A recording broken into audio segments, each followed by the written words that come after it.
उत्तराखंड की पहाड़ियों में बसा एक छोटा सा शहर था कोटद्वार। वहीं रहती थीं दो बहनें, श्रेया और प्राची। दोनों जुड़वा बहनें थीं, एक जैसे चेहरे, एक जैसे कपड़े और एक ही स्कूल।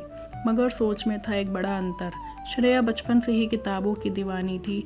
हर नई चीज़ जानने की जिज्ञासा, हर सवाल का जवाब ढूंढने की बेचैनी उसके अंदर गहराई सी थी। उसे डॉक्टर बनना था। दूसरी ओर प्राची शांत थी। उसे रसोई में माँ के साथ रहना पसंद था, दीवारों को सजाना, गुड़िया की शादी करना और पड़ोस की आंटियों की कहानी सुनना। वो घरेलू दुनिया में खुश थी। पढ़ाई में दोनों अव्वल थीं, पर रास्ते अलग थे। कॉलेज के बाद श्रेया ने MBBS में दाखिला लिया, दिल्ली की बड़ी यूनिवर्सिटी में। प्राची ने वहीं कोटद्वार में एक लड़के से शादी कर ली, जिसका नाम था अर्जुन। अर्जुन एक सरकारी स्कूल में शिक्षक थे, साधारण और संस्कारी। शादी के बाद प्राची ने अपना पूरा जीवन घर को संवारने में लगा दिया। वो एक आदर्श बहू बनी, फिर माँ और फिर पूरे मोहल्ले की सबसे भरोसेमंद महिला। श्रेया उधर अपनी पढ़ाई, इंटर्नशिप और नाइट ड्यूटी में व्यस्त हो गई। उसे अब भी याद आता था बचपन की रसोई की महक, माँ की वो गर्म चाय, प्राची की खिलखिलाहट। लेकिन अब वक्त नहीं था, बस काम था। ऐसी समय बीतता गया। 8 साल बाद दोनों बहनें एक पारिवारिक समारोह में मिलीं। श्रेया अब डॉक्टर बन चुकी थी, एक नामी अस्पताल में सर्जन थी। बड़ी गाड़ी से उतरी, फ़ोन पर केस डिस्कस करते हुए सफ़ेद कोट में चमक रही थी। प्राची 2 बच्चों की माँ बन चुकी थी। उसका चेहरा थका हुआ लेकिन संतोष से भरा हुआ था। दोनों बहनें गले मिली देर तक, चुपचाप। रात को छत पर बैठी चांद के नीचे वही 2 प्याली चाय, जैसे कुछ नहीं बदला। श्रेया बोली, कभी कभी सोचती हूँ प्राची, तूने ठीक किया। मैं थक गई हूँ इस रेस में, हर दिन ऑपरेशन, हर दिन तनाव। प्राची मुस्कुराई और बोली, मैं कभी कभी सोचती हूँ कि शायद मुझे भी कुछ करना चाहिए था। तू जो कर रही है वो बहुत बड़ा है, जाने बचाती है तू। दोनों ने एक दूसरे की आंखों में देखा।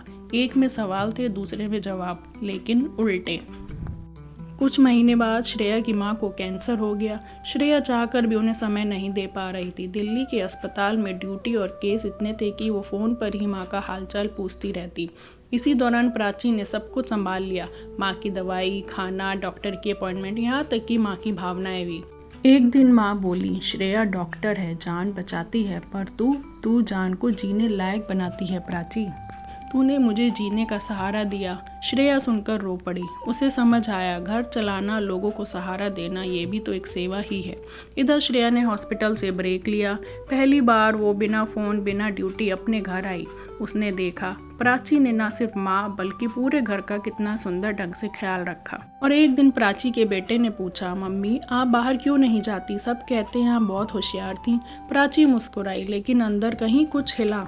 उस रात श्रेया और प्राची फिर छत पर बैठी। श्रेया ने कहा, तू एक काम कर, बच्चों को पढ़ा, ऑनलाइन क्लास ले, तेरा तरीका बहुत अच्छा है, तू बहुत पेशेंट है। प्राची हंसी और बोली, अब इस उम्र में? श्रेया, उम्र नहीं जज्बा चाहिए। तूने माँ को हंसाया, बच्चों को संवारा, अब खुद को उड़ान दे।